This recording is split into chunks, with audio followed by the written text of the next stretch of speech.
আসসালামু আলাইকুম ওয়া রাহমাতুল্লাহি ওয়া বারাকাতুহু। প্রিয় ভাই ও বন্ধুরা, কেমন আছেন?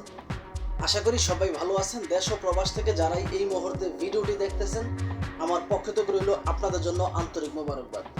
আমি চাই আপনারা ভালো থাকেন, যে দেশেই থাকেন না কেন, যে কাজই করেন না কেন, আপনারা যেন সবসময় ভালো থাকেন। আল্লাহ তাআলা রব্বুল আলামিনের কাছে এই প্রার্থনাই করি, প্রিয় মালিক যেন আমার দেশ এবং প্রবাসের ভাইদেরকে সবসময় সর্বদা ভালো রাখে। তো প্রতিদিনের মতো আজকে আবারও চলে আসলাম নতুন একটা ভিডিও নিয়ে, যে ভিডিওতে থাকবে গুরুত্বপূর্ণ কিছু তথ্য। আশা করি ধৈর্য সহকারে পুরো ভিডিওটি দেখে আপনার মূল্যবান মতামত ভিডিওর কমেন্ট বক্সে লিখে যাবেন। আজকে যাকে নিয়ে ভিডিও করবো সেই মেয়েটার নাম হচ্ছে আনিকা। মেয়েটার গ্রামের বাড়ি হচ্ছে খুলনা বাগেরহাট। মেয়েটা আসলে খুবই গরিব ফ্যামিলির একটা মেয়ে, দেখতে শুনতে খুবই সুন্দর, মাশাআল্লাহ, ওচা লম্বা, বডি ফিটনেস ইত্যাদি সব দিক দিয়েই একে এক। তো 100তেই 100, একে এক না 100তে 100। মেয়েটা দেখতে শুনতে খুবই সুন্দর, যথেষ্ট পরিমাণ মায়াবী তার চেহারা। কোনো মানুষ যদি আসলে কোনো প্রিয় ভাইরা যদি ওদেরকে দেখেন, তাহলে ওর প্রেমে পড়ে যাবেন, আপনি বুঝতেও পারবেন না, এতটাই সুন্দর। অন্ধকারের মধ্যে যদি আসলে বাতি অফ করে রাখেন, ওর রূপের আলোতে আপনি পুরো ঘর আপনার একেবারে পরিষ্কারভাবে দেখতে পারবেন। এতটাই খুব সুন্দরী, এতটাই স্মার্ট। যেই ছেলে এই মেয়েকে আসলে লাইফ পার্টনার হিসেবে পাবে, আমি মনে করি তার জীবন ধন্য। কারণ প্রত্যেকটা পুরুষ চায় যে আসলে তার লাইফ পার্টনার হোক কিংবা প্রেমিকা হোক একটু সুন্দর হোক, একটু মায়াবী হোক এবং একটু দেখতে শুনতে স্মার্টলি হোক। প্রত্যেকটা পুরুষ এটা চায়, আপনি চান, আমি চান, এটা চাওয়াতে কিন্তু আসলে দোষ না। আপনার লাইফ পার্টনার আপনি একটু সুন্দর বা স্মার্ট বা একটু মায়াবী চাইতেই পারেন। কারণ একটা বিয়ে তো আসলে একদিন আর 2 দিনের বিষয় না, বিয়েটা তো হচ্ছে আপনার সারা জীবনের বিষয়। তো আপনারা এই মেয়েটাকে দেখলে আসলে তার প্রেমে পড়ে যাবেন। ওর মূল্যবান কিছু কথা আমি আপনাদেরকে ভিডিওর মাধ্যমে শুনিয়ে দিচ্ছি। তবে এই মেয়েটা আগেই বলি, এই মেয়েটা অনলাইনের মাধ্যমে বিয়ে করতে চায়, প্রতারণা করতে চায় না। যদিও এই কথাগুলো প্রত্যেকটা মেয়ে বলে, আমার মনে হয় এই মেয়েটা একটু ভিন্ন। তো আপনার ভিডিওটা একটু খেয়াল করেন। আমি সোশ্যাল মিডিয়াতে এসেছি বিয়ে করার জন্য, কোনো প্রতারণা করার জন্য আসিনি। আমার 10 জনকে চাই না, ভালো মনের একজন মানুষ হলে যে আমি এক পুরুষেই আসক্ত হতে চাই। আচ্ছা, আপনার নাম কি, কোথা থেকে এসেছেন? আমার নাম আনিকা আর আমি খুলনা বাগেরহাট থেকে এসেছি। বয়স কত? বয়স 22 বছর। 22 বছর। বিয়ের জন্য এসেছেন। কেমন লাইফ পার্টনার যাচ্ছেন? তার বয়স কেমন হবে, দেখতে কেমন হবে, একটু বলবেন ডাটা। তার বয়স যেমনই হোক ওটা আমি মানিয়ে নিব, দেখতে যেমনই হোক ওটা আমার কাছে কোনো বিষয় না। আমার কথা হচ্ছে যেন সে মানুষটা ভালো মনের মানুষ হবে আর সারা জীবন আমাকে ভালো রাখবে। বয়স নিয়ে কোনো অভিযোগ নাই। না। রিয়া, আচ্ছা, আপনার সাথে যোগাযোগ করবে কিভাবে? আমার সাথে যোগাযোগ করতে হলে আপনাদের সাথে যোগাযোগ করলে আমাকে পাবে। প্রিয় দর্শক, আনিকার কথা শুনেছেন। আনিকার বাবা নেই, মা আছেন, বাগেরহাটের মেয়ে। ওনার সাথে যোগাযোগ বা কথা বলতে চাইলে একটি নাম্বার আপনার চোখের সামনে দেখা যাচ্ছে। নাম্বার ইমো, হোয়াটসঅ্যাপ সব আছে। ইমোতে বা হোয়াটসঅ্যাপে আনিকার একটা স্ক্রিনশট মেরে পাঠিয়ে দিবেন, আমরা যোগাযোগ করিয়ে দিব, নাকি আপু? জি আচ্ছা, বিয়ে সত্যি সত্যি করবেন? জি। আচ্ছা, অনেক বাইরে আছেন, স্ত্রী মারা গিয়েছেন, স্ত্রী চলে গিয়েছেন, এমনভাবে বিয়ে করতে চাইলে? এখন দুর্ঘটনা তো মানুষের হতেই পারে, যদি স্ত্রী মারা যায় চলে যায় তাহলে আমার কোনো সমস্যা নেই। আর বিয়ে তো সৃষ্টিকর্তা হাতে লেখা, কার সাথে বিয়ে হবে এটা তো উনিই জানে, তাই না? জি। আপু ভালো থাকবেন, আপনার জন্য দোয়া, ভালোবাসা রয়েছে। আসসালামু আলাইকুম। আশা করি এই আনিকার পুরো ভিডিওটা আপনার মন দিয়ে দেখতে পাচ্ছেন, যে আসলে এই কথাগুলো আসলে কতটুকু যুক্তিযুক্ত। এই যে প্রতিবেদন নামে ডিজিটাল ভিক্ষা নাম দিলাম আমি, এই মেয়েগুলো যে প্রায় ইউটিউব চ্যানেলে, প্রায় আসলে ফেসবুক পেজে আমি এরকম কিছু দেখি। যদিও কোনো একটা সময় 2017 কিংবা 18 সালে যদিও একটু সীমিত আকারে ছিল, ওই সময় হাতে গোনা কয়েকটা ইউটিউব চ্যানেল কিংবা ফেসবুক পেজ ছিল, যেগুলোর মাধ্যমে এই প্রতিবেদন নামে যে ডিজিটাল ভিক্ষা এগুলো ছড়ানো হতো। কিন্তু বর্তমান সাম্প্রতিক সময়ে হাজারে হাজার ইউটিউব চ্যানেল এবং হাজারে হাজার ফেসবুক পেজ। আমি জানি না যে আসলে এটার মধ্যে কি ইনকাম ভালো নাকি আসলে ভিউ ভালো হয়, কোন কারণে মানুষ এই সমস্ত আসলে বাজে ভিডিওগুলো করে। এই মেয়েদের কারণে, শুধুমাত্র এই সমস্ত মেয়েদের কারণেই আমাদের দেশের যুব সমাজ ধ্বংসের পথে। কেননা একটা ছেলে কখনোই একা খারাপ কাজ করতে পারবে না, একটা মেয়ে কখনোই একা খারাপ কাজ করতে পারবে না। একটা মেয়ে চাইলে সম্ভব।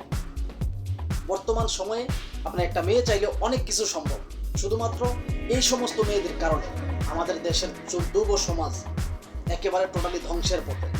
কেননা এই সমস্ত মেয়েগুলো থাকবে পর্দার আড়ালে, এবং ওদের যদি বিয়ে না হয়, ওদের গ্রামবাসী আছে, পাড়া প্রতিবেশী আছে, চাচা, নানা, জ্যাঠা, এরকম বহু আত্মীয় স্বজন আছে। চাইলে যে কোনো মানুষ কিন্তু তাদেরকে বিয়ে দিতে পারে, কিন্তু সত্য কথা হলো গিয়ে ওরা কখনো বিয়ে বসতে আসে না। ওরা শুধুমাত্র এই সমস্ত ভিডিও বলে পুরুষদেরকে তাদের প্রেমে কিভাবে আকৃষ্ট করা যায় এই সমস্ত ভিডিও করে তারা টাকা ইনকাম করে, এবং কি পাশাপাশি ধান্দা করার একটা সিস্টেম করে। ধান্দাটা হচ্ছে ওরা যখন এই ভিডিওগুলো করে, বহু প্রবাসী ভাইয়েরা আছেন যারা আসলে অনেক কিছু বোঝেন না, না বুঝে তাদেরকে যখন ফোন দেন তাদের কথার মায়ায় পড়ে যান।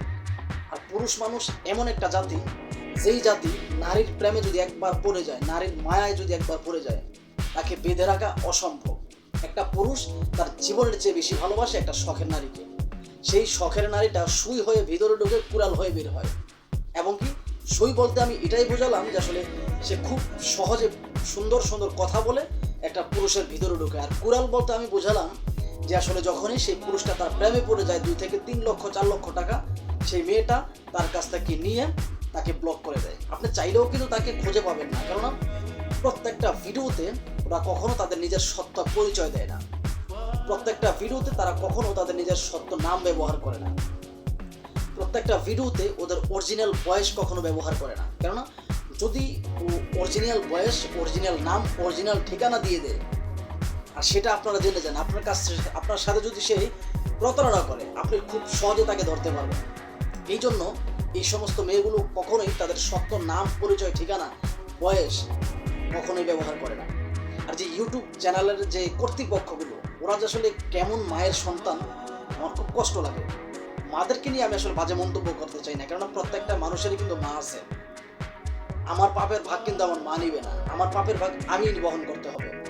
তা আমি যদি খারাপ কাজ করি সেটা আমার জন্য আমার মা দায়ী না, কিন্তু শুধুমাত্র তাদের জন্য ওদের মা কিন্তু গালাগালি শোনে। আপনারা দেখবেন এই সমস্ত যে প্রতিবেদন নামে যে ডিজিটাল ভিক্ষার যে ভিডিওগুলো, প্রত্যেকটা ভিডিওর কমেন্ট বক্সে গিয়ে আপনি দেখবেন যে আসলে ওদেরকে কিভাবে মানুষ সাবান ছাড়াতে হয়, কিভাবে মানুষ সাবান ছাড়াতে হয়। তো যাই হোক, আপনাদের কাছে আমার একটাই প্রশ্ন থাকবে, একটাই আবদার থাকবে, এই সমস্ত ভিডিওগুলো থেকে নিজেকে যথেষ্ট পরিমাণ দূরে রাখবেন, কেননা এই সমস্ত মেয়েগুলো কিন্তু আসলে ছলনাময়ী। আর সবসময় আমি অতীতেও শুনে আসছি আমার পূর্বপুরুষ থেকে যে দুষ্ট যে লোকগুলো তাদের কথার আগে খুবই মিষ্টি হয়, দুষ্ট যে লোকগুলো তাদের কথা খুবই সুন্দর হয়, খুবই মিষ্টি হয়। এই মিষ্টি কথার ফাঁদে পড়ে যদি আপনি এই ভিডিওগুলো দেখেন আর এই ভিডিওগুলো থেকে একটু দূরে না থাকেন, আমি মনে করি এই মিষ্টি কথার ফাঁদে পড়ে আপনি দেউলিয়ার টার্গেটে পড়ে গেছেন। আপনি দেউলিয়া হতে বেশি সময় লাগবে না, কেননা ওরা সবসময় এমনভাবে একটা প্রবাসীর ভিতরে ঢুকে আপনি কখনো বুঝতেই পারবেন না সে শুধু তার স্বার্থ হাসিল করার জন্য আপনার সাথে প্রেমের সত্যতা গড়ে তুলছে। আপনি কখনো এটা বিশ্বাস করবেন না, কখনো বুঝতেও পারবেন না। কিন্তু আজত কথা হলো, প্রত্যেকটা মেয়ের কিন্তু আপনার বিবাহিত 100% থেকে 95 থেকে 97% যে মেয়েগুলো ভিডিওগুলো করে, প্রত্যেকটা মেয়ে কিন্তু বিবাহিত। বাকি হাতে 2% কিংবা 3% যে মেয়েগুলো থাকে, ওই মেয়েগুলো অবিবাহিত। এবং ওরা যে ভিডিওগুলো করে, যে সমস্ত মহিলাদের বয়স বেশি, দেখতে একটু আনস্মার্ট, ওদের ভিডিও করে না, ওদের ভিডিওগুলো করে না, কেননা ওদের ভিডিও মানুষ দেখতে চাইবে না। এই জন্য কী করে, যে সমস্ত মেয়েগুলো একটু স্মার্ট তাদের ভিডিও করে। আশা করি আমি আপনাদেরকে বোঝাইতে পারছি। তো আসলে এই ভিডিওটি আসলে কাউকে উদ্দেশ্য করে বানানো হয়নি, শুধুমাত্র সতর্কমূলক ভিডিও। প্লিজ কেউ খারাপ মন্তব্য করবেন না। ভিডিওটি ভালো লাগলে লাইক, কমেন্ট, শেয়ার এবং চ্যানেলটি সাবস্ক্রাইব করে আপনাদের পাশে থাকার সুযোগ দেবেন, এবং কি এই ভিডিওটি শেয়ার করে আপনার টাইমলাইনে রেখে দেন। এমনও হতে পারে আপনার এই ভিডিওটা দেখে আরেকটা প্রবাসী ভাই একটু হলেও সচেতন হলো। তো যাই হোক, ভালো থাকবেন, সুস্থ থাকবেন, আপনাদের জন্য সবসময় শুভকামনা। আল্লাহ হাফেজ।